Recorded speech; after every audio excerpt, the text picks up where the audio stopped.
Katika makala yangu ya leo nimetafakari kwa huzuni mwingi na uchungu wa shubiri.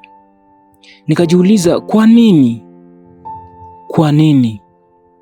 Siku baada ya siku nikitazama na kusikiliza taarifa kuhusu mikutano ya kisiasa iliyosambaratishwa.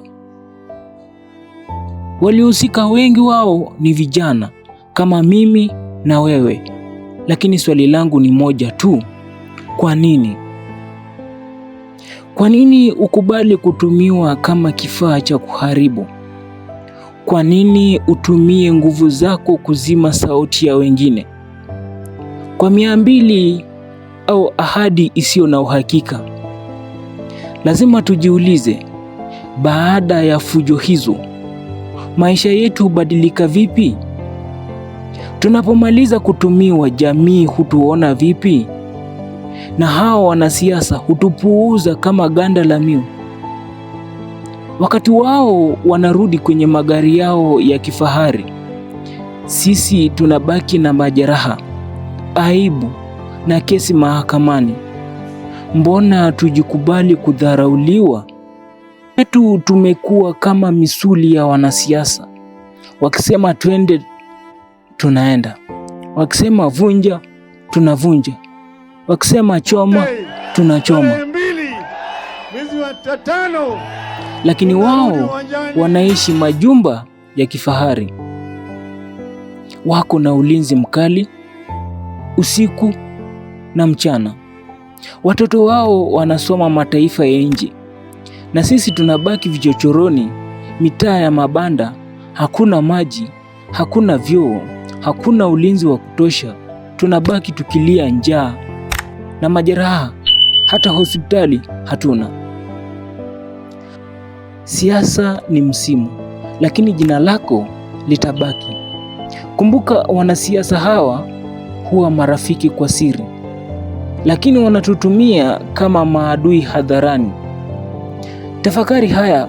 Kwa nini leo hii kiongozi aliye uongozini hana wakati wa kufikiria maslahi ya mwananchi? Wakatutisha finance bill na tulikuwa tumewaambia hawa, we have told them. I really want to salute our members of the National Assembly. The President and I are very proud of you, and we want to assure you that those funds. Na kwa nini akikosa kile kiti ndio huwa na mafikiria mengi kuhusu maslahi ya mwananchi? Kabla ya handshake, bei ya unga ilikuwa shilingi 90. Leo bei ya unga ni 230. Tangu tuwe taifa huru, bei ya unga haijawahi kufika shilingi 200. Je, viongozi hutia nta kwenye masikio bike kabla hujajijenga? Sitaki uweke maisha yako hatarini kwa ajili ya mtu ambaye hata hawezi kukujua kwa jina.